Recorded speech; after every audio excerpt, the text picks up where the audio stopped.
Recording in progress.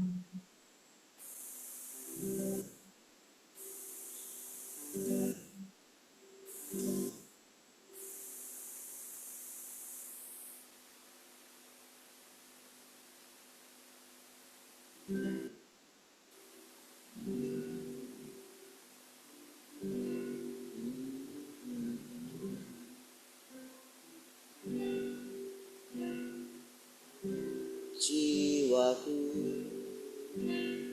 haus padamu, akan Allahku yang hidup.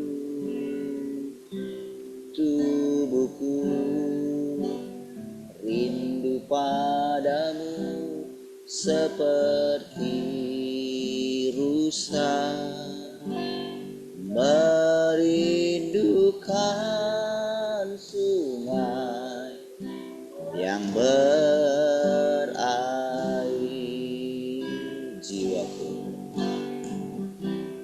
Jiwaku haus akanmu, akan Allahku yang hidup. Tubuhku haus padamu seperti rusa merindukan sungai yang berair.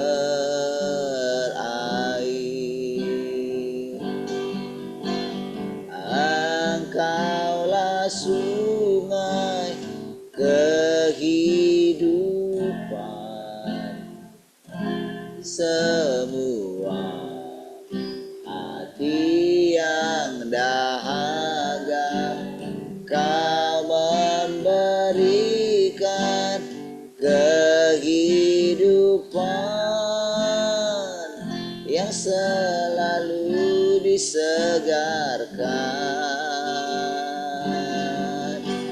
Setiap kali ku datang, jiwaku haus akanmu.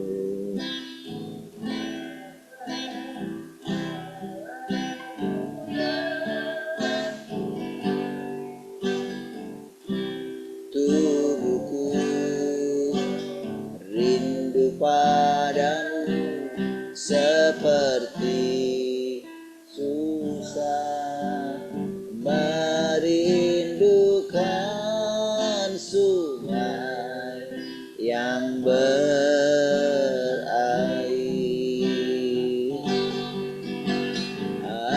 Engkaulah sungai kehidupan bagi semua hati yang dahaga. Kau mengalirkan kehidupan yang selalu disegarkan. Setiap kali ku datang, Engkaulah sungai kehidupan bagi semua hati yang dahaga. Kau mengalirkan kehidupan yang selalu disegarkan. Yesus sungai kehidupan. Sekali lagi katakan, Engkaulah sungai kehidupan bagi semua hati yang dahaga. Kau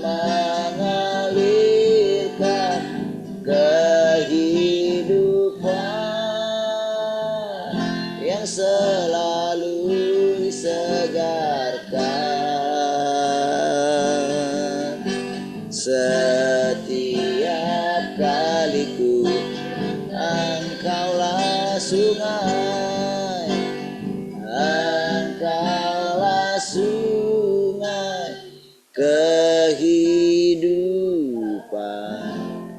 bagi semua hati yang dahaga.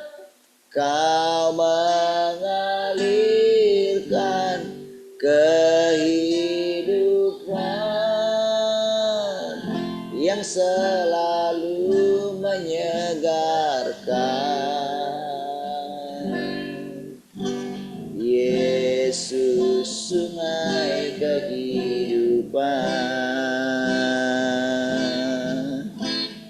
Yesus, sungai kehidupan. Yesus, sungai kehidupan.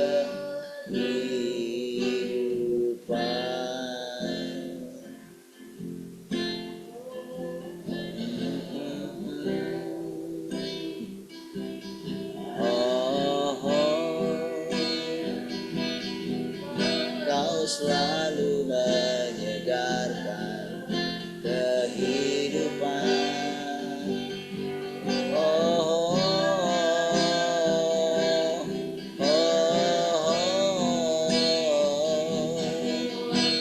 Terpujilah Engkau selamanya.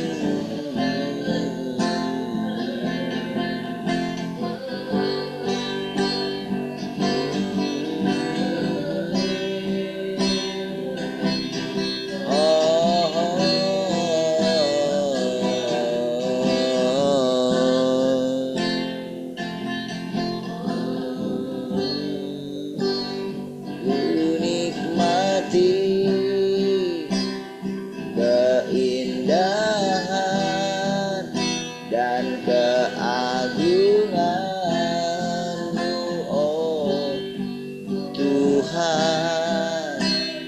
Ku nikmati kemuliaan-Mu, menyembah-Mu dengan segenap hatiku.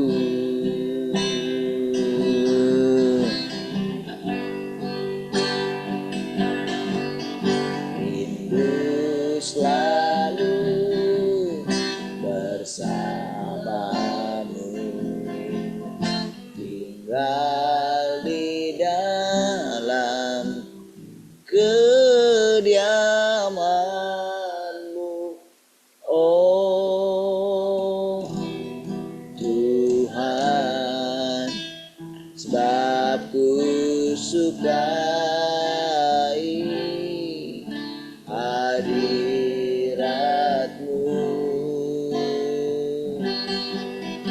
tak ingin ku terpisahkan. Dekat dengan-Mu, itu yang ku rindukan.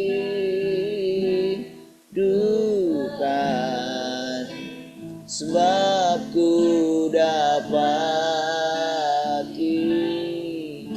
kedamaian.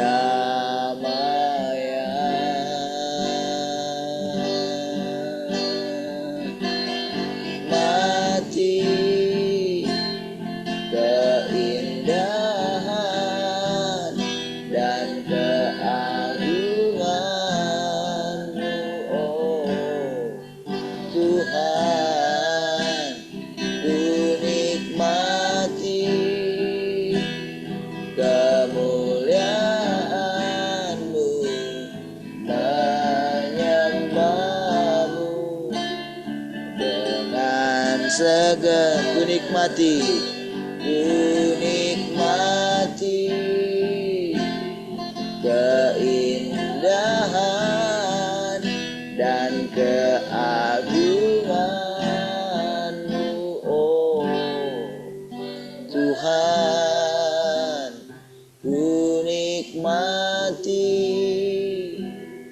kemuliaan-Mu, menyembah-Mu dengan segenap hatiku,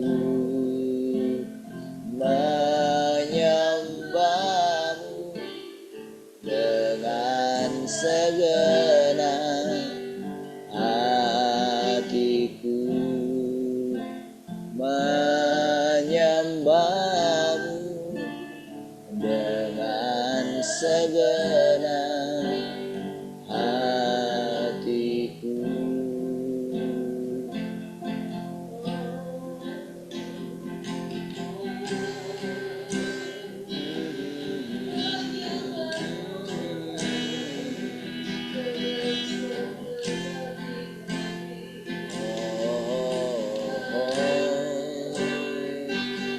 Menyembah-Mu dengan segenap hati kami,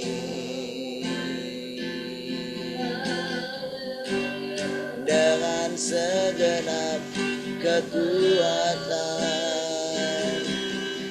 kami.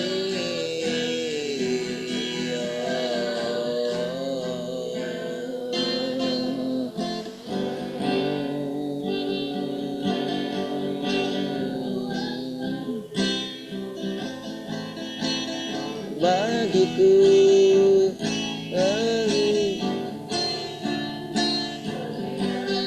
yang ku harapkan, terlalu ajaib kasih-Mu bagiku, kapan hidupku.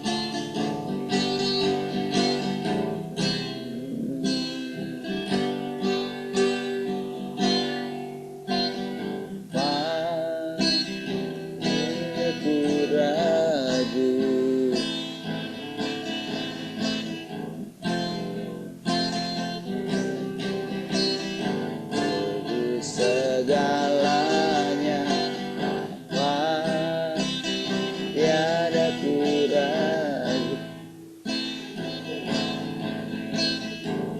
Itu aja.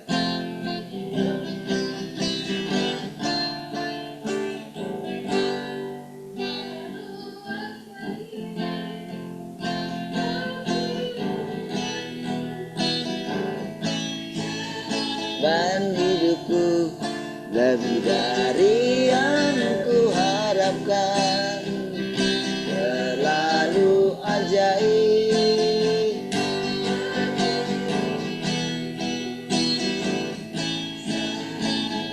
terbukti kesesakan penolongku yang setia.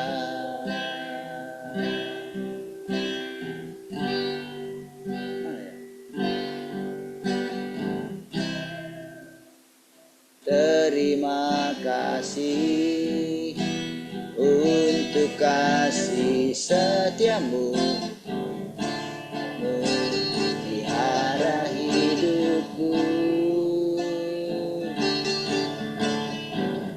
dari semua kata dan lagu. Ku angkat hatiku menyembah-Mu, ajaib kasih-Mu bagiku, jawaban hidupku lebih dari yang ku harapkan, terlalu ajaib kasih-Mu bagiku, selalu terbukti di dalam kesesakan, penolongku yang setia. Bapa, terima kasih. Terima kasih untuk kasih setia-Mu, berkat-Mu pelihara hidupku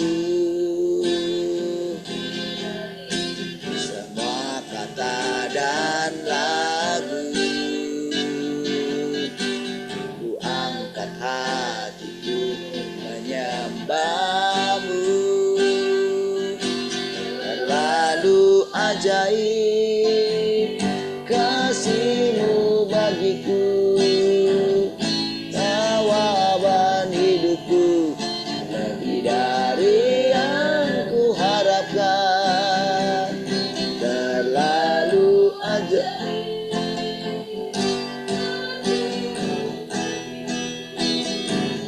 selalu terbukti di dalam kesesakan, penolongku yang setia.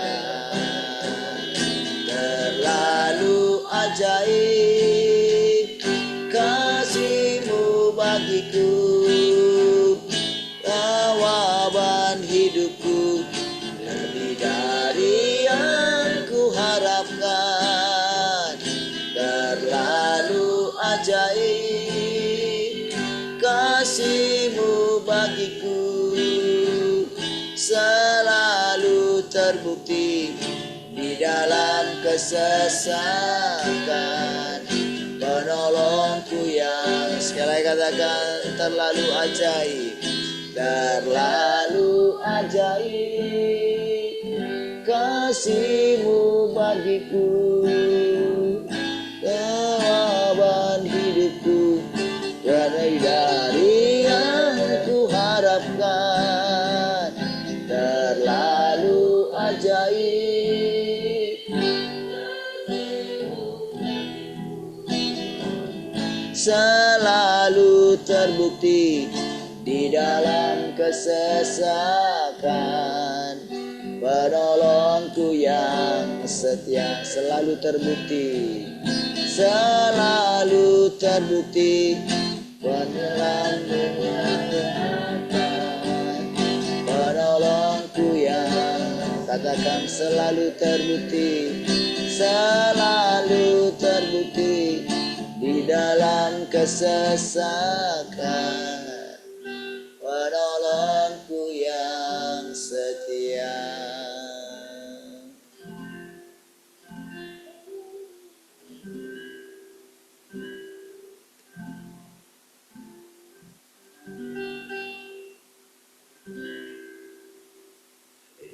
Terima kasih Tuhan, kami bersyukur setiap pagi ketika kami bersekutu di hadirat, kami boleh melekatkan hati kami kepadamu. Terima kasih Tuhan untuk waktu yang luar biasa ini. Segala kemuliaan bagi-Mu. Silakan Tuhan kembali boleh mengajari kami. Kami dudukkan hati kami. Terpujilah Tuhan. Haleluya. Mari kita mengasihi Tuhan sama-sama katakan. Amin. Baik, puji Tuhan. Shalom semua.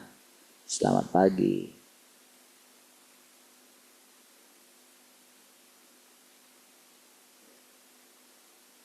Shalom, selamat pagi semuanya. Shalom, selamat pagi semua. Shalom, selamat pagi semuanya. Shalom, selamat pagi semuanya.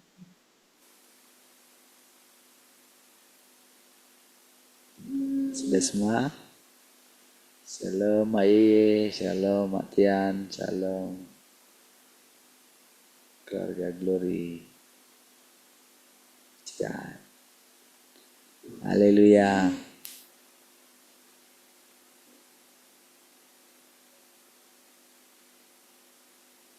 Ada yang mau sharing di radio? Nggak ada. Ada yang di radio? Nggak.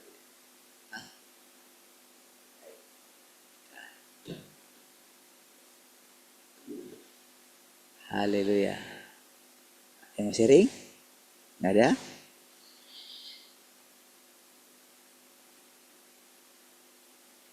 Dari kabar Papua, luar biasa.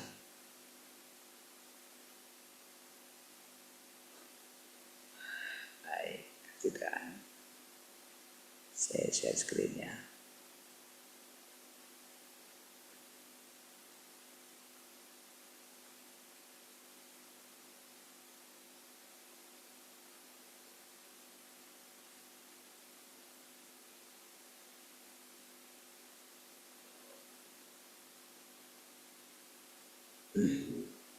Jadi nggak sedikit ya. Kita selesaikan ya.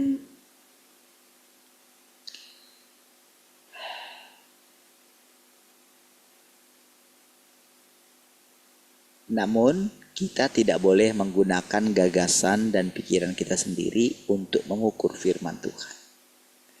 Ya, nggak bisa ya. Memang kadang kita tergoda melakukannya, gitu ya. Sama seperti yang dilakukan oleh orang-orang di masa lampau. Gitu ya. Sampai sekarang juga ya, tergoda dengan setiap kali kalau saudara melihat interaksi di media sosial kalau orang lagi bahas firman Tuhan pasti wah hebat sekali. Ya, padahal saudara semua gagasan. Karena dapat bahasa aslinya gitu. Apalagi kalau dia baru-baru gitu ya. Wah, itu akan semangat sekali saudara. Baru-baru jadi apa ya? Sekolah Alkitab lah atau baru-baru mencoba memahami bahasa asli lah gitu ya. Akan cenderung ke situ saudara. Akan punya gagasan gitu tentang satu kebenaran. Ya, dan sebetulnya boleh dikatakan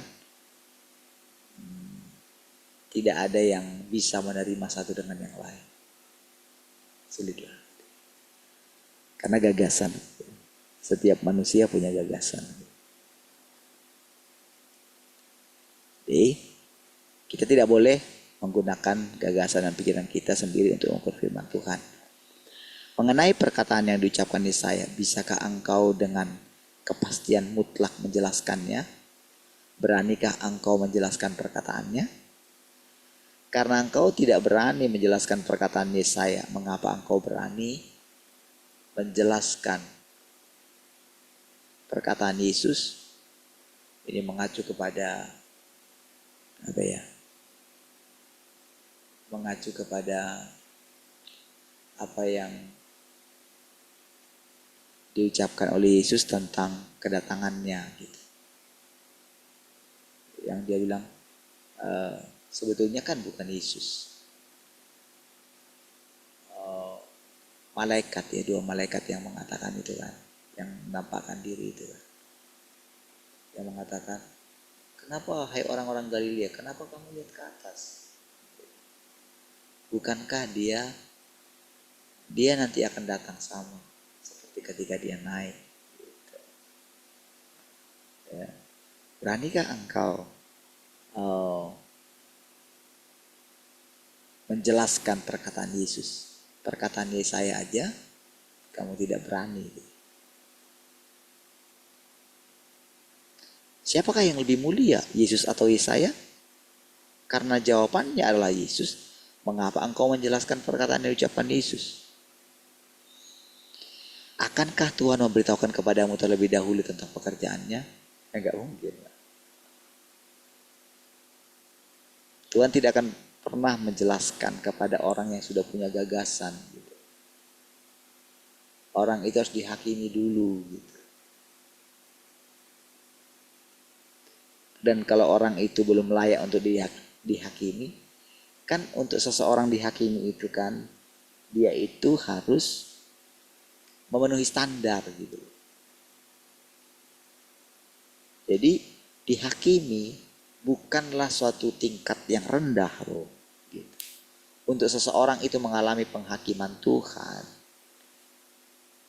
maka ini dikatakan penghakiman dimulai dari rumah Tuhan.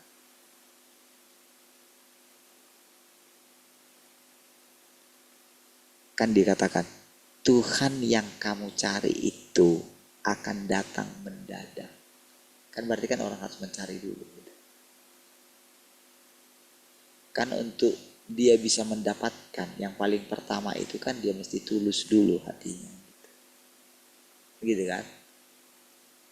Untuk seseorang itu bisa benar-benar merindukan kebenaran. Kan orang itu harus mengalami dulu yang namanya kegagalan. Ya kan? Barulah orang itu benar-benar mencari kebenaran. Harus mengalami dulu gitu. Intinya demikian kok. Musa kan begitu kan. Daud juga begitu, siapapun demikian saudara. Bagaimana Ayub yang sudah tulus murni gitu ya. Dia harus mengatakan dari kata orang saja. Padahal dia punya pengalaman loh. Aku teringat ketika aku ada di dalam kemahku katanya, bersama dengan engkau. Dia teringat dengan kasih mula-mulanya.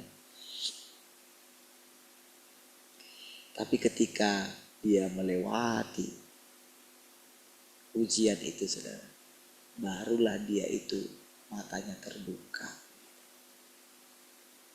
Kan dia prosedur yang panjang itu. Jadi makanya dikatakan, akankah Tuhan memberitahu kepadamu terlebih dahulu tentang pekerjaannya? Nggak mungkin lah. Gitu. Jauhlah orang sepertimu nih, yang mencoba ingin itu loh. Yang ini perkataannya kepada orang yang menghakimi kedatangan Tuhan.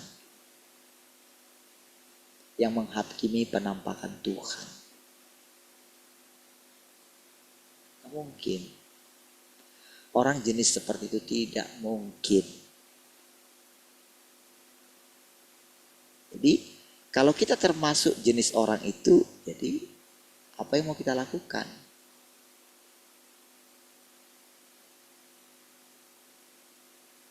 Beranikah kita itu membenarkan diri kita? Beranikah kita mengatakan, oh Tuhan sudah menjelaskan kepada saya, waduh. Nah, ada yang berani. Saya nggak berani. Makanya sedari awal saudara, kita itu sudah diruntuhkan segala kepercayaan kita yang lama. Itu benar-benar saudara, pada taraf itu, pada waktu itu saudara ya. Benar-benar saudara saya, sudahlah. Kalau memang saya salah dalam hal ini, salah dalam semua pengajaran saya kan Tuhan, ya sudah. Selesailah saya. Udah pada taraf itu. Gagal lah. Kalau memang ini saya gagal, ya sudah. Bukan saya yang memutuskan kok, Tuhan. Kalau perjalanan saya kemarin itu dalam keluar dari ini, terus buka pelayanan, kalau itu salah, silahkan. Sudah seperti itu. Barulah dia mulai menjelaskan. Jadi sampai saat ini pun saudara, tidak berani saudara memunculkan gagasan tentang Tuhan. Tidak mau berdiri untuk merasa saya sudah tahu. Nggak berani. Iya, sampai hari ini pun saya nggak berani. Makanya, karena gini saudara, setiap hari Yesus itu kayak ini loh, kayak menunjukkan dirinya. Ini loh, aku kayak gini. Jadi waktu aku dulu hidup sekalipun, sebetulnya seperti kalian lihat sekarang lah, bagaimana manusia sangat meninggikan aku gitu. Ya, harus orang-orang Kristen gitu.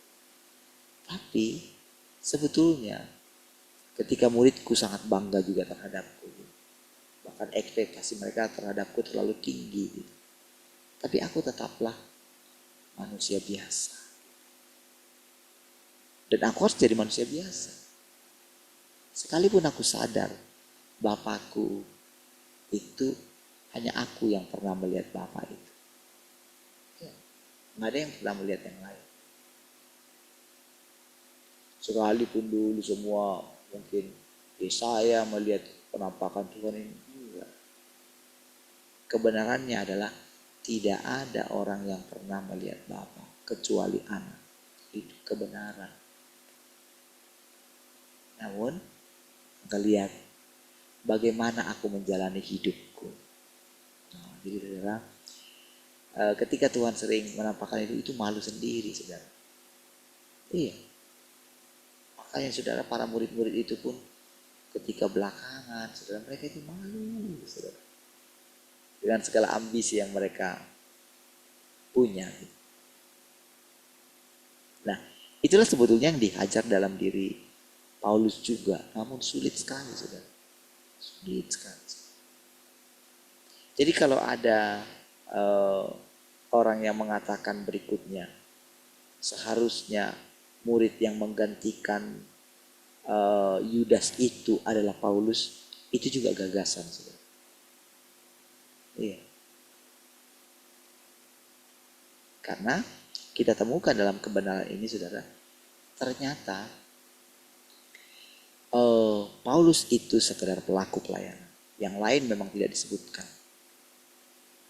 Justru yang harus kita tiru adalah bagaimana cara Petrus mengenal Tuhan. Yang lain bukan Yohanes, bukan siapa. Walaupun Yohanes itu mengalami satu penglihatan yang luar biasa. Iya kan?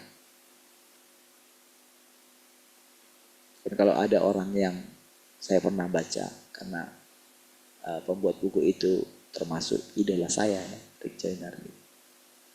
Jadi dia pernah menjelaskan pelayanan di akhir zaman itu adalah pelayanan Yohanes gitu, pelayanan penutup. Tapi dari kebenaran ini bagaimana dijelaskan tentang kehidupan Petrus. Dari pengenalan Petrus akan Tuhan Yesus itu, saudara. Karena kan Tuhan memang seperti menitipkan pesan gitu. Apakah engkau mengasihi aku? Kasih makan domba-dombaku. Jadi kayak dia dikasih mandat gitu untuk memberi makan domba-domba Tuhan.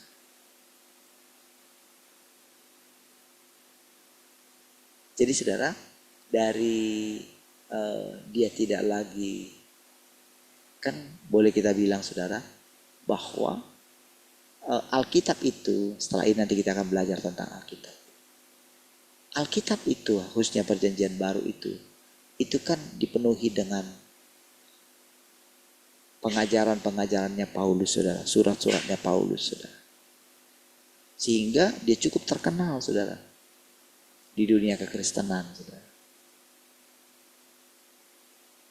Perkataan-perkataannya dikutip, dibahas, karena lebih banyak, apalagi tentang surat kepada orang Ibrani gitu, saudara.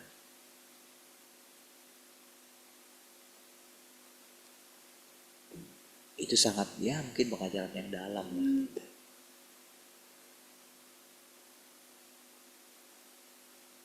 Sementara Petrus kayak ngalami Tuhan itu sendiri gitu. Kayak dia sendirian gitu. Tidak tercatat di dalam Alkitab gitu. Kematiannya pun tidak dicatatkan gitu. Sementara Paulus itu mencatat, kematianku sudah dekat, aku telah mengakhiri pertandingan dengan baik. Bayangkan sudah orang-orang meniru atau menuliskan perkataannya Paulus itu dalam nisan mereka.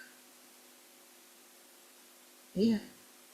Kalau nggak ada orang yang menulis itu, maka yang lain menuliskan. Dia telah mengakhiri. Dia pahlawan iman. Padahal saudara, orang yang meninggal itu tidak pernah mengenal Tuhan. Itulah saudara. Mereka itu hanya menonjolkan diri mereka. Gitu. Pada kenyataannya demikian. Gitu. Makanya Paulus juga begitu. Kan gak ada yang berani, saudara, menghakimi Paulus. Hanya firman Tuhan. Dan kalau bukan Tuhan yang menjelaskan ini, gak ada loh orang yang berani menyingkapkan kejahatan Paulus.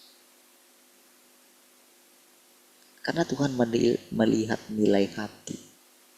Jadi gak pernah bisa diambil dari diri Paulus, yaitu ingin mengejar mahkota kehidupan. Dan dia menyimpulkan sendiri, aku telah mendapatkan mahkota kehidupan. Bagiku sudah tersedia. Itulah iman dia terakhir. Mahkota, bukan Tuhan. bukan makan Tuhan.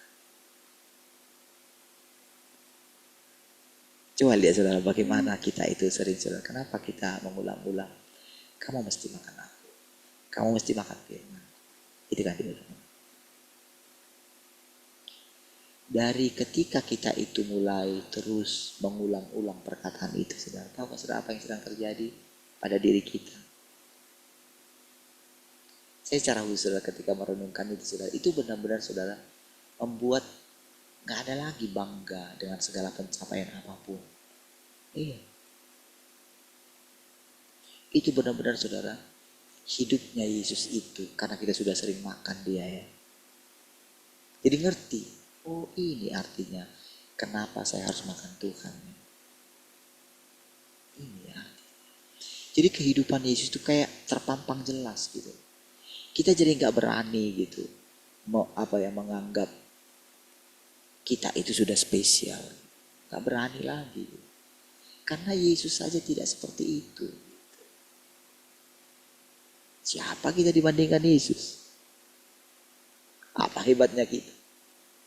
Apakah kita sudah bisa berjalan di atas air kah? Atau apa?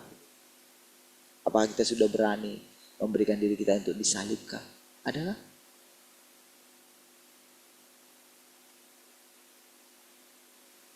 apakah kita sudah melakukan tiap pagi? Kita itu saudara, kan gak ada kayaknya tujuan hidup Yesus yang lain kecuali taat kepada Bapaknya. Iya, ada yang lain. Bahkan ibunya sendiri pun ketika dipuji-puji oleh orang lain, berbahagialah perempuan yang melahirkan engkau, katanya. Siapa yang berbahagia? Iya. Yang berbahagia adalah orang yang mendengarkan perkataanku dan melakukannya. Iya sudah. Walaupun sudah dia sangat mengasihi ibunya. Tapi ketika ibunya itu saudara tidak sesuai dengan firman, tidak mengenal dirinya sebagai anak Allah, Tuhan harus dengan tegas menyatakan kebenaran.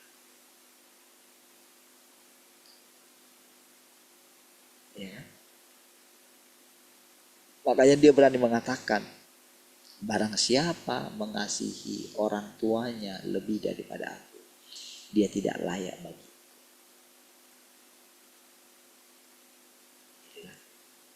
Jadi saudara, ketika kita mulai makan Tuhan, makan firman-Nya, maka yang benar adalah dia itu mulai berbicara. Itu yang benar. Mulai menenangkan hati kita.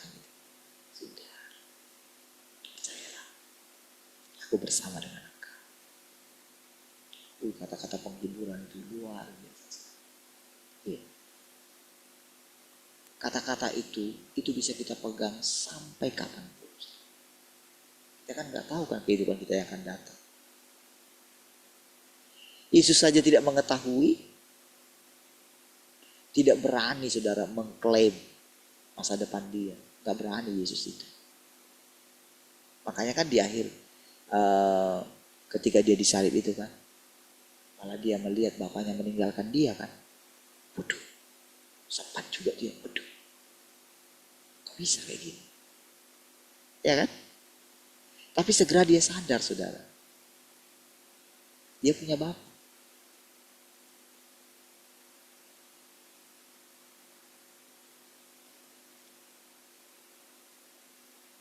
Jadi saudara, kehidupan Yesus itu saudara, itu benar-benar saudara menggambarkan kehidupan Allah yang tidak kelihatan itu saudara. Lihatlah sebetulnya saudara, bagaimana kayaknya kan manusia itu dibiarkan merajalela kan. Iblis itu kayaknya dibiarkan merajalela. Coba lihat apa yang sedang terjadi di bangsa kita. Coba lihat saudara, dibiarkan kan. Tapi tahukah saudara, benar-benar saudara Tuhan itu tertawa dari surga. Benar-benar dalam hati saya itu kayak gini. Mari kita lihat. Gitu. Kayak ini loh, kayak jadi kalau orang itu merasa Dia itu kayak mau menunjukkan, ini loh aku yang benar ini. Bukti daripada mengikuti Tuhan itu kayak gini loh. Diberkati, punya ini, punya itu, gitu. Punya jemaat banyak, punya sekolah. Gitu kan. Iya.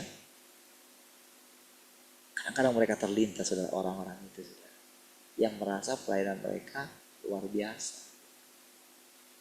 Saya itu saudara ketika belajar makan Tuhan, belajar duduk di kaki Tuhan, terus gitu, terus memperhatikan, kayaknya apa ya, sering minta dihakimi Tuhan. Iya, itu benar-benar saudara, kayak Tuhan tunjukkan saudara, akhir daripada hidup mereka. Iya, jadi kayak saya bayangkan gimana ketika mereka sendirian, apa sih yang mereka ini kan, bayangkan. Saya tahu saudara, kebenaran itu tidak mungkin salah. Iya, pasti mereka sangat kesepian. Pasti mereka itu menemukan kehampaan dalam hidup mereka. Iya, saya sangat yakin. Ya, karena saya mengalami juga. Iya.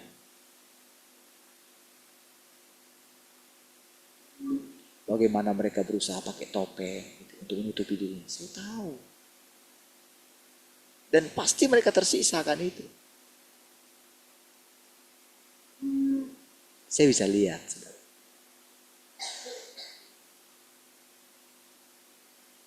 Itulah saudara, kenapa pentingnya kita itu makan firman, makan Tuhan. Itulah artinya kita perlu menyambut kedatangan Tuhan yang berinkarnasi. Oh ternyata saudara, kita boleh melihat penampakan Tuhan itu ya di dalam diri kita gitu. Sebetulnya yang paling dekat itu. Dan firman Tuhan ini kan memang menunjukkan kepada kita. Tapi realnya Tuhan itu, realnya itu adalah ketika Tuhan itu berinkarnasi di dalam kita. Gitu. Itu realnya. Sebetulnya. Kan makanya saudara kan dia bilang, kamu mesti makan aku, masih tinggal dalam aku gitu. Jadi kalau orang yang tinggal dalam gagasannya mereka, wah, mereka coba berdiri sendiri gitu loh, menerjemahkan Alkitab itu, wah malang sekali hidupnya. Walaupun nampaknya mereka pintar gitu. Dan cukup masuk akal penjelasan mereka. Orang-orang memuji-muji mereka gitu. Dengan kepintaran mereka menjelaskan Alkitab itu saudara. Tapi saudara, orang buta yang memimpin orang buta pasti masuk jurang kan. Pasti masuk lubang kan. Sama-sama buta gitu. Macam mana saudara? Tapi mereka merasa sudah melihat. Itu masalahnya.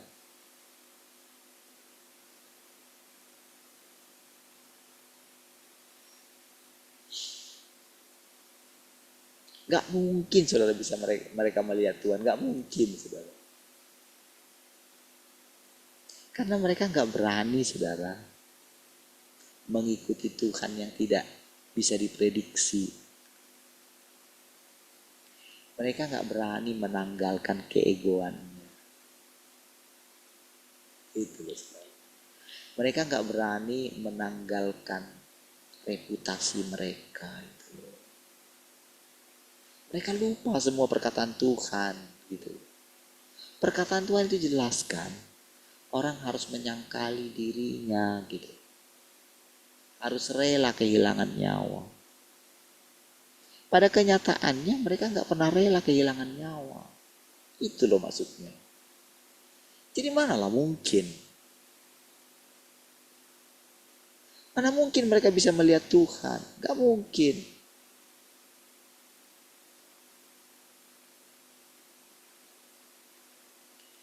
Mereka gak pernah dengan jujur gitu loh. Datang di hadapan Tuhan. Mereka selalu datang membenarkan diri di hadapan Tuhan. Mereka selalu mengakui diri mereka lebih baik dari orang lain.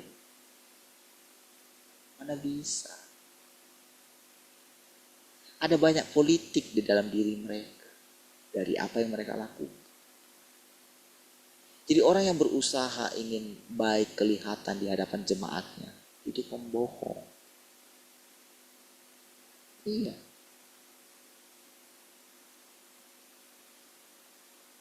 Lalu orang memuji-muji mereka.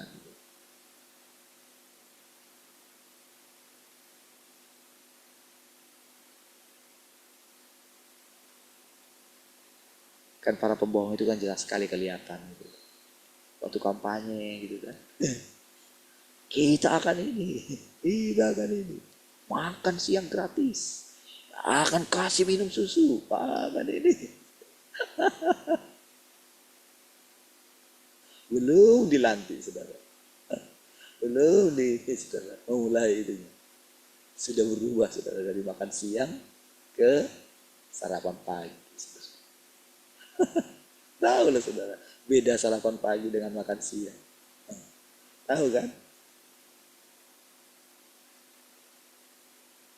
Lalu saudara, kan saya susu gratis. Bisa-bisanya susu gratis diganti dengan kasih telur gitu, saudara. Bisa-bisanya baru tahu sekarang katanya. Ternyata gizinya telur lebih tinggi dari susu kan. Setelah kami sendiri. Iya.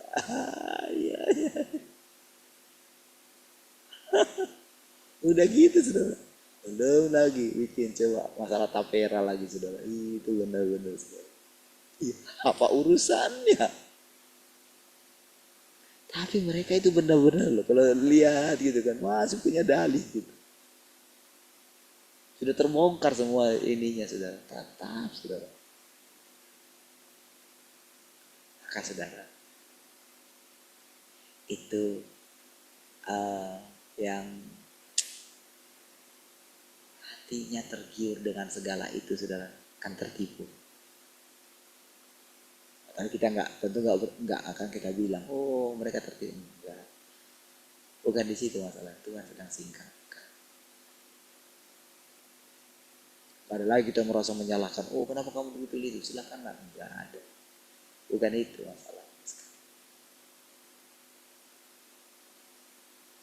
Karena kan kita sudah makan Tuhan itu loh. Kalau kita makan Tuhan artinya kita nggak akan berani lakukan itu. Iya ya Tuhan. Manusia ternyata seperti itu ya Tuhan. Iya.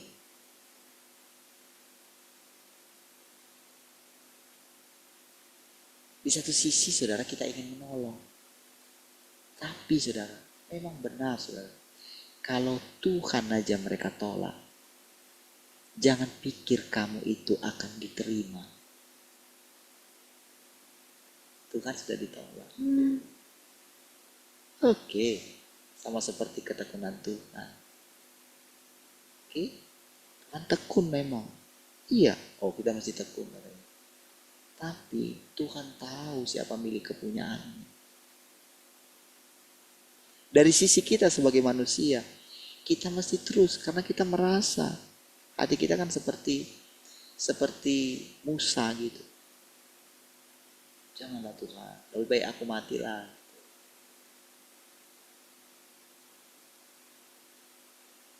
Kita nggak mau saudara mereka itu dihukum, iya kan? Nggak mau gitu. Tapi saudara, Tuhan bilang lagi sama kita gitu.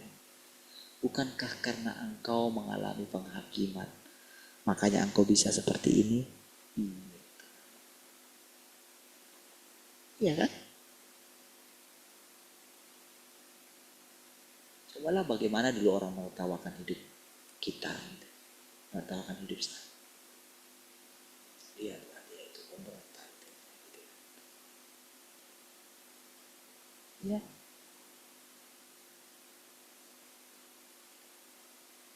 Tapi saudara, bukankah selama ini Tuhan itu benar nyata dalam hidup kita? Kalau Tuhan gak nyata dalam hidup saya, tentu saya gak berani saudara mengatakan hal ini. Gitu. Kalau dia gak nyata setiap hari. Kalau saya gak melihat penyelamatan Tuhan gitu ya, dalam hidup saya. Gitu. bagaimana Tuhan tuh kayak gini loh, kayak dicerita ulang kehidupan saya. Kayak dicerita ulang dulu, kamu lihat kayak gini. Dulu kamu pikirkan, ya kamu sangat kehilangan bapakmu dulu. Gitu. Ya, dia saya pikir begitu. Simpan dalam hati saya. Orang ngejek saya ketika saya nggak nangis lagi di kampung. Gitu. Mereka nggak tahu.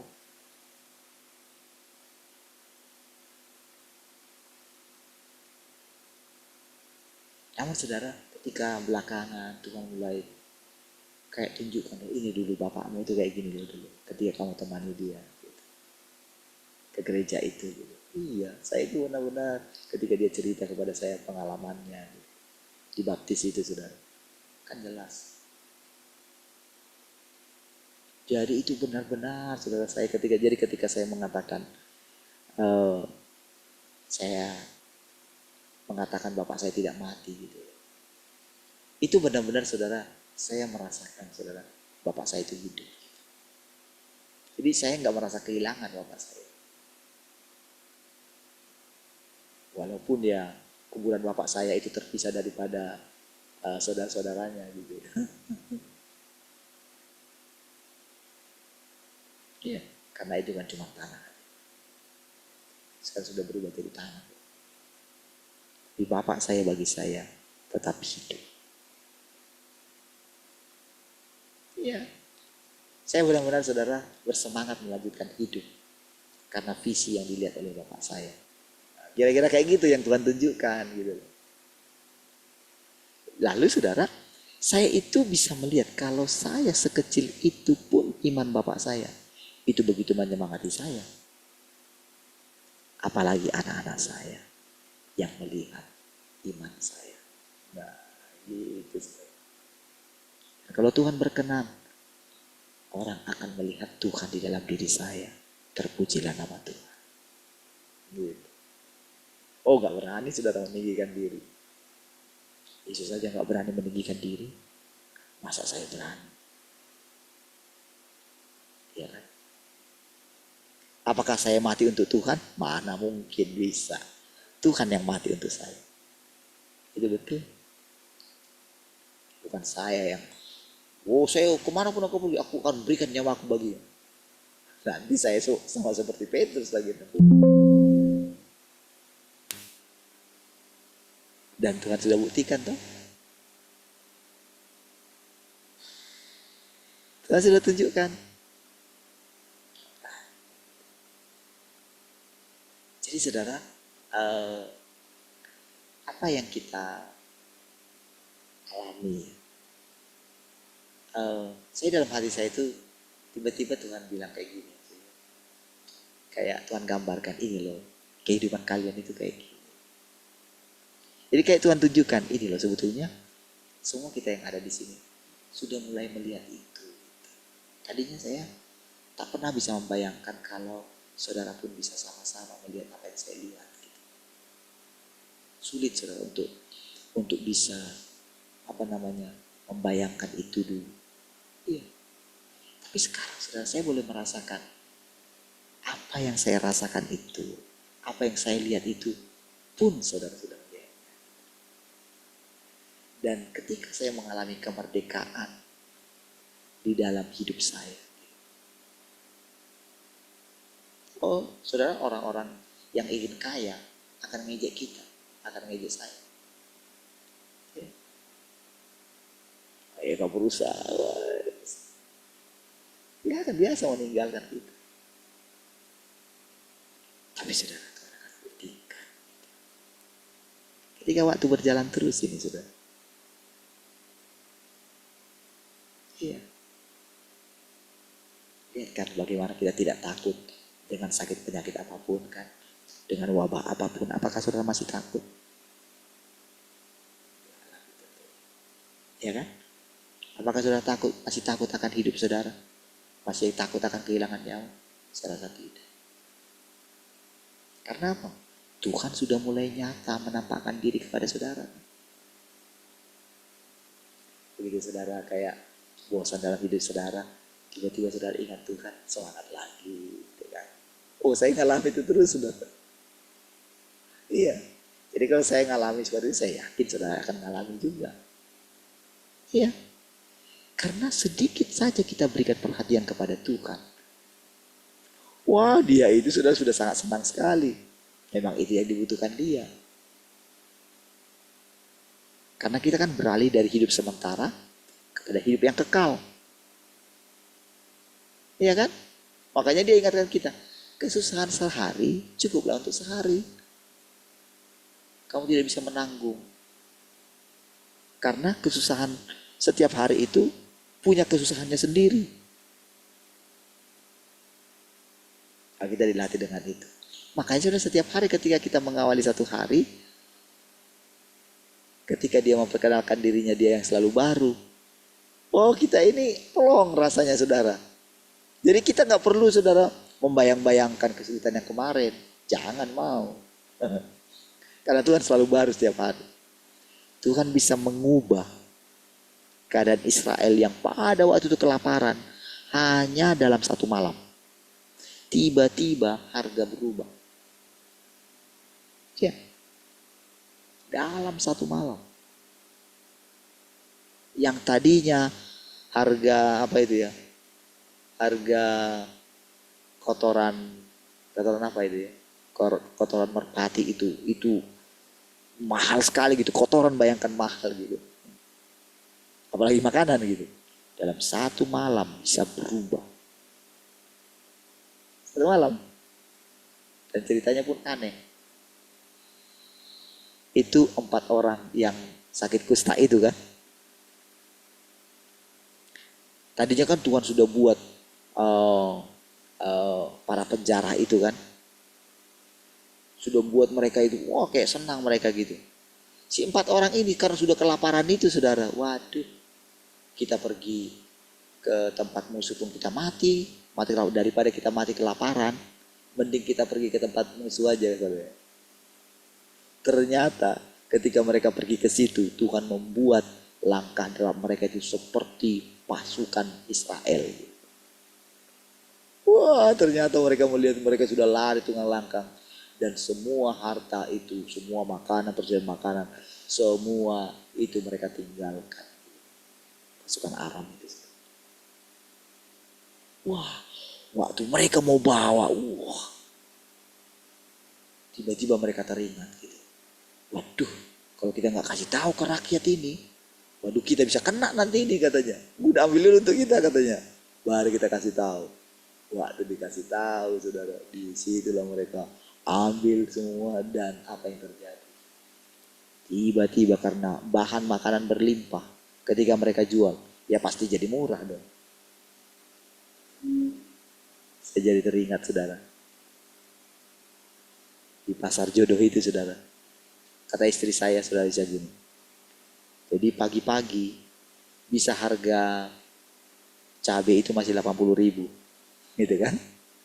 Tapi begitu mereka telepon tokenya di Medan gitu. Lagi mahal harga di Medan. Langsung sembunyikan itu semua. Jadi berubah jadi 120.000.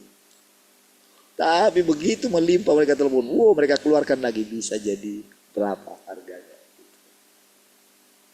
Jadi turun. Ya.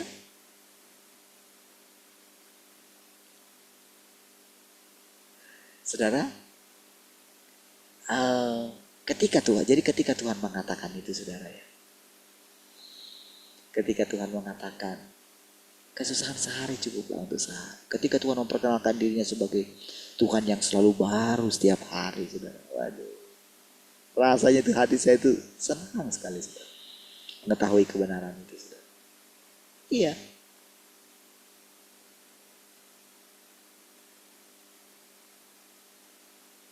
Tuhan bisa mengubah gitu. Jadi bagi orang Tuhan itu gak nyata gitu. Bagi kita Tuhan itu sangat nyata sekali. Dan dia berkuasa. Saudara, kalau sudah dengan nama itu saudara, wah udah. Dan kamu bisa buat apa untuk saya. Itu kayak Tuhan itu menghadapi orang-orang itu. Jadi ketawain lah sama Tuhan. Ingat ketika Tuhan Yesus diancam itu saudara. Apakah dia takut? Sama sekali tidak takut. Jadi kayak saya, kalau saya melihat diri saya takut itu saudara. Saya itu kayak lihat Tuhan, kayak malu gitu. Kayak maksudnya gini, kamu berani takut sama orang-orang itu.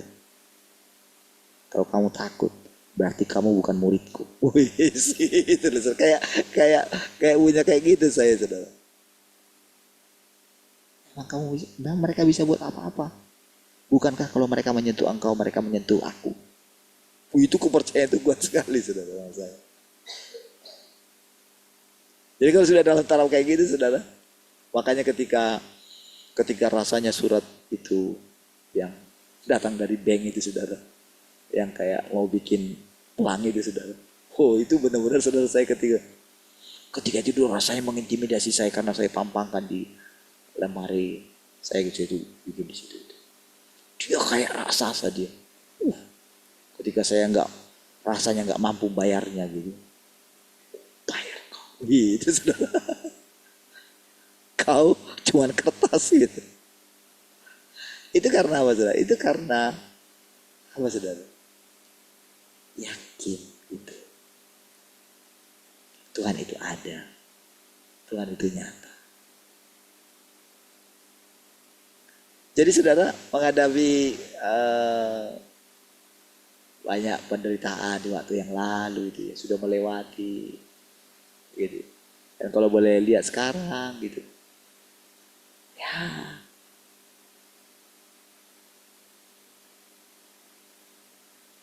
bagi saya saudara,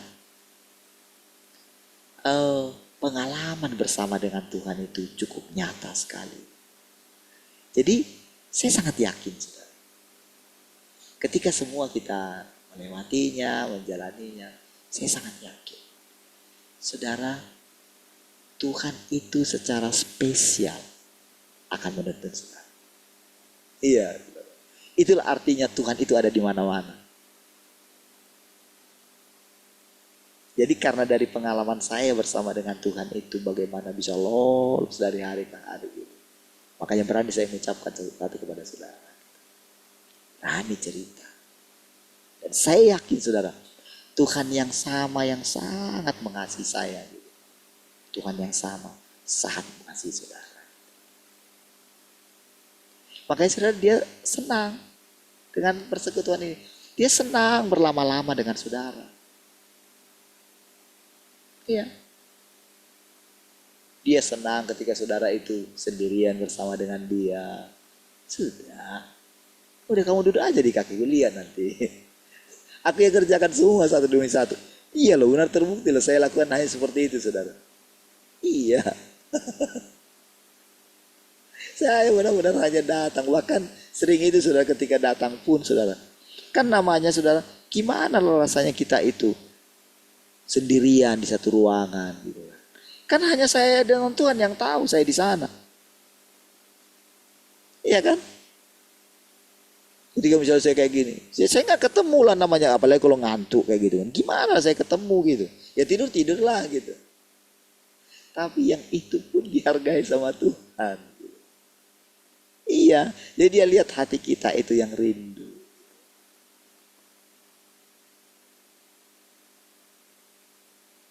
Iya.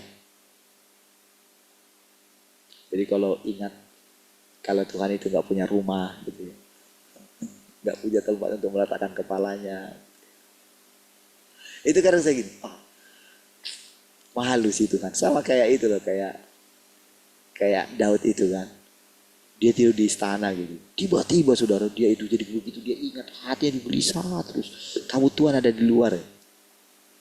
Istilahnya gitu, kayak tabut Tuhan itu kayak kedinginan gitu. Kan Tuhan ada di sana, kok aku ada di sini gitu. Oh, dia itu saudara gelisah. Jadi itu yang membuat dia itu gelisah. Jadi kadang dia tidur di ini kan, dia suruh semua, udah kalian keluar semua, aku sendirian di sini gitu kan. Karena kan Tuhan itu bagi dia, Yahweh itu bagi dia gitu kan, sangat spesial sekali loh gitu. Jadi sudah kayak sahabat dia gitu.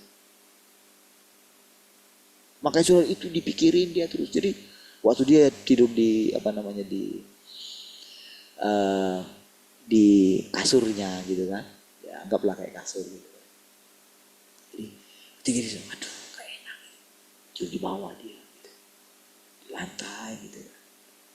Karena dia nggak tega gitu. Tapi nggak bisa juga kayak gini ya Tuhan. Gitu. Nah, Tuhan, supaya adil lah gitu. Aku buatkan istana lah untuk Engkau. Gitu loh. Sebetulnya awalnya itu kayak gitu. Jadi, saudara, saya juga sering gitu, saudara.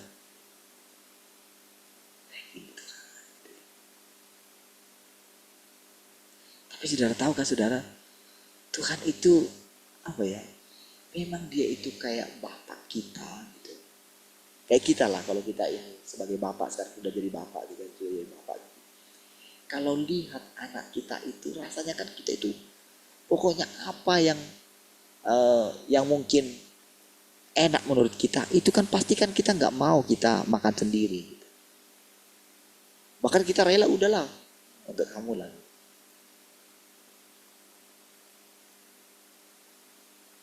Ya. Kira-kira saudara, Tuhan itu kayak gitulah hatinya terhadap kita.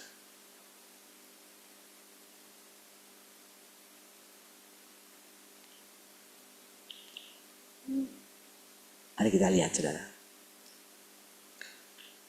Jadi bagaimana engkau bisa mengetahuinya? Oke, tidak satu makhluk pun yang bisa mengetahuinya. Tidak juga para utusan di sorga. Bahkan tidak pula anak manusia. Jadi anak manusia di sini adalah Yesus itu. Yesus itu nama yang diberikan. Jadi dalam nama itu ada kuasa. Oke? Makanya ketika kita menemukan nama itu, kita bisa mengusir setan demi nama itu, kan gitu kan? Oke? Nah, jadi sekarang si pemilik nama itu, maka dikatakan anak manusia pun tidak tahu.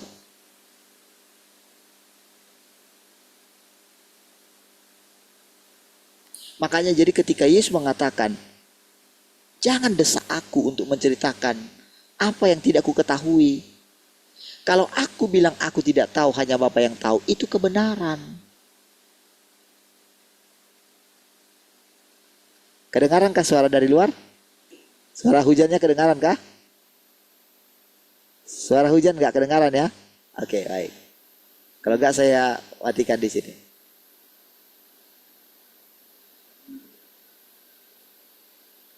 Cek satu. Suara saya yang nggak saya dengar gitu.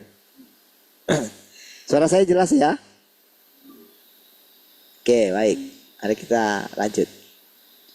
Jadi anak manusia, perhatikan saudara. Jadi kalau kita diajar kayak gini,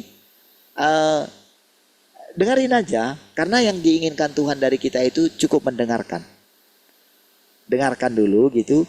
Izinkan dia yang cerita sama kita. Jangan dulu pakai gagasan kita yang lain. Karena memang kebenarannya demikian. Anak manusia pun tidak tahu. Jadi kalau dikatakan anak manusia, karena ini penting bagi kita. Supaya kita ini yang juga anak manusia. Kita ini anak manusia loh. Artinya kita sebetulnya lebih anak manusia daripada dia. Gitu. Dia kan Allah yang menjadi manusia. Kita ini memang sudah jadi anaknya manusia. Gitu.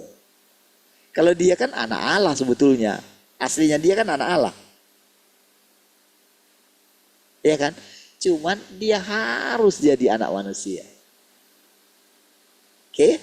Supaya menyelamatkan kita. Supaya mengangkat kita ini sekarang. Ya tebus kita. Sampai kapanpun saudara kita tidak pernah layak. Hanya Tuhan yang melayakkan kita. Maka dikatakan naiklah kemari. Jadi orang tidak berusaha bisa naik ke atas. Harus Tuhan yang suruh. Naiklah kemari. Maka aku akan perlihatkan kepadamu. Kalau dulu Yohanes itu di penglihatan naiklah kemari. Tapi bagi kita tidak demikian. Bagi kita itu dia bawa kita untuk berjalan bersama dia, untuk melihat. Mari kita lihat. Kalau dulu Yohanes itu hanya penglihatan yang akan kita jalani di kehidupan yang akan datang. Itu di alam roh, bukan di dunia nyata yang dia lihat itu. Dan itu bersifat nubuatan. Jadi Kalau orang berusaha menerjemahkan itu, menginterpretasikan itu, aduh sayang sekali. Makanya Yohanes sudah wanti-wanti, tidak ada ya orang yang bisa menambahkan atau menguranginya. Kalau ada orang menambahkan menguranginya, terkutuklah dia, ditambahkan kutukan akan dia. Orang menambahkan gitu. Ya kan? Makanya sudah diwanti-wanti di awal itu. Nah, sekarang ketika Tuhan menjelaskan, ketika Tuhan bawa kita, naiklah kemari. Kita membuat acara, naiklah kemari kan? Sudah berapa lama, saudara? Dan dia bilang, mari kita lihat. Mari, ini loh. Ini sebetulnya yang terjadi. Oh gitu Tuhan. Kita dengerin gitu kan. Kita buang konsep kita. Setiap pagi ketika kita bersekutu, saya belajar tidak berusaha untuk meyakinkan saudara. Tidak berusaha untuk mengandalkan kepintaran saya menjelaskan kepada saudara. Kita bersama-sama kita buka, ini loh firman Tuhan. Saya tunggu Tuhan, kita tunggu Tuhan. Kalau mungkin awal-awal masih kaku, oke. Tapi berikutnya, apakah demikian? Tidak. Makin jelas Tuhan menampakkan dirinya. Karena saya tahu Tuhan yang sama, yang memimpin saya, itu juga memimpin saudara. Karena saudara memberikan hati saudara. Jadi, saya benar-benar aman. Sudah, tenang aja. Ini kan bukan tentang engkau. Ini kan tentang aku. Ini kan tentang pekerjaan Tuhan. Ini tentang pekerjaan Allah kita. Makanya saudara, ketika Tuhan mengajar murid-muridnya berdoa itu, panggil aja kayak gini. Bapa kami yang di sorga. Gitu. Bapa kami, ya Bapa kita. Iya. Dikuduskanlah namamu. Adakah di situ diajarkan?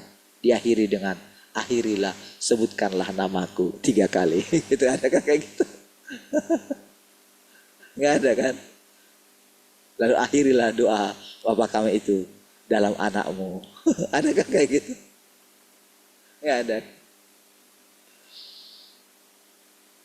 Benar-benar saudara, Yesus itu ngajar.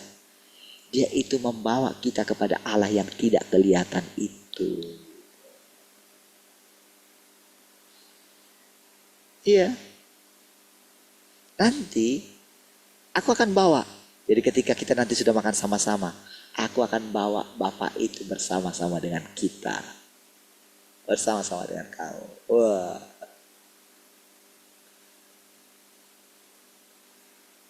Ketika Yesus itu naik ke surga, kira-kira menurut saudara, di samping kanan Allah Bapa gitu. Di samping kanan Allah. Gimana ceritanya kita bisa menggambarkan Yesus itu di samping kanan Allah Bapa? Bahasa manusia kita nggak bisa menjelaskan itu, saudara. Gimana lah caranya? Dia itu memenuhi segala sesuatu. Dia besar gitu. Gimana? Berarti kan Yesus itu harus sebesar Bapa lah gitu. Gimana cara? Bahasa kita nggak bisa menjelaskan itu. Kita nggak perlu mencari bahasa aslinya sama seperti bahasa kita. Bahasa Ibrani itu pun kayak gitu juga gitu. Cuman kalau kita ucapkan kayak gitu, kayak kita itu sudah lebih rohani lah gitu. Orang bangga dengar kita yang pintar kayak gitu. Sebetulnya nggak bisa menjelaskan. Lebih baik saudara, kita ikuti Tuhan ketika menjelaskan dalam bahasa kita. Udah. Jadi Tuhan, kira-kira ketika Yesus itu, ketika engkau naik itu kemana lah engkau pergi? Kan dari cerita yang diceritakan oleh Tuhan itu kan, kemana lah dia? Sudah jam 6 dong.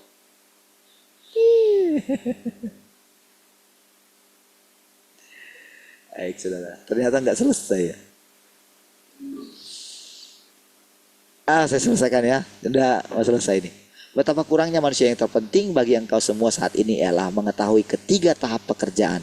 Mulai dari pekerjaan Yahweh hingga pekerjaan Yesus. Dan dari pekerjaan Yesus sampai kepada pekerjaan tahap sekarang ini. 3 tahap ini mencakup urutan berkelanjutan dari keseluruhan pengelolaan Tuhan. Dan semuanya merupakan pekerjaan satu roh. Sejak penciptaan dunia, Tuhan selalu bekerja mengelola umat manusia. Dialah yang awal dan yang akhir, yang pertama dan yang terakhir. Dan dialah pribadi yang memulai dan mengakhiri suatu zaman. Ketiga tahap pekerjaan tersebut di zaman yang berbeda dan lokasi yang berbeda, tidak salah lagi, merupakan pekerjaan dari satu roh. Jadi ingat intinya, satu roh. Jangan mau dipisah-pisahkan dengan nama itu. Jangan mau terpencar dengan nama itu. Oh, seolah-olah saya tidak lagi menyembah Yesus. Salah besar. Jadi jangan lihat dari, oh kenapa dia harus dia berinkarnasi jadi perempuan. Bukan di situ intinya. Intinya itu ingin mengenalkan dirinya itu gitu loh. Simpan ini perkataan ini dalam hati saudara, supaya saudara nggak goncang gitu. Lihat bagaimana dia memimpin hidupmu. Lihat bagaimana engkau merasa damai sejahtera, engkau merasa tenang, engkau merasa hidup. Lihat itu yang tumbuh. Lihat hidupmu yang berlimpah-limpah terus. Itulah buktinya Tuhan yang sama sedang hidup dan tinggal di antara kita. Itu yang penting gitu. Jangan permasalahkan masalah nama segala macam tadi. Itu intinya saudara. Terakhir, ketiga tahap kita sebut di zaman yang berbeda dan kondisi berbeda. Semua orang yang memisahkan ketiga tahap ini bertentangan dengan Tuhan. Sekarang engkau harus memahami bahwa semua pekerjaan dari tahap pertama hingga hari ini adalah pekerjaan dari satu Tuhan, pekerjaan dari satu roh. Tentang hal ini tentu tidak ada keraguan.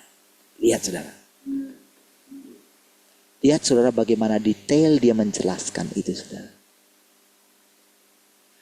Lihat intinya bagaimana rendah hatinya pribadi yang semua berfirman ini saudara. Samakah dengan Yesus yang sangat rendah hati itu? Samakah? Bukankah sama saudara? Bukankah sama dengan Allah yang tidak kelihatan itu? Yang walaupun dia dihujat di mana-mana gitu. Walaupun orang berusaha mempertahankan hidupnya. Dan segala macam, walaupun iblis berusaha menyakiti dia. Lihat bagaimana cara Tuhan menaklukkan segala sesuatu. Keren sekali. Terpujilah nama Tuhan. Mari kita berdoa. Kasih Tuhan, kami bersyukur untuk firman Tuhan hari ini. Segala kemuliaan bagimu Tuhan. Haleluya, sama-sama katakan. Amin. Baik, puji Tuhan semua.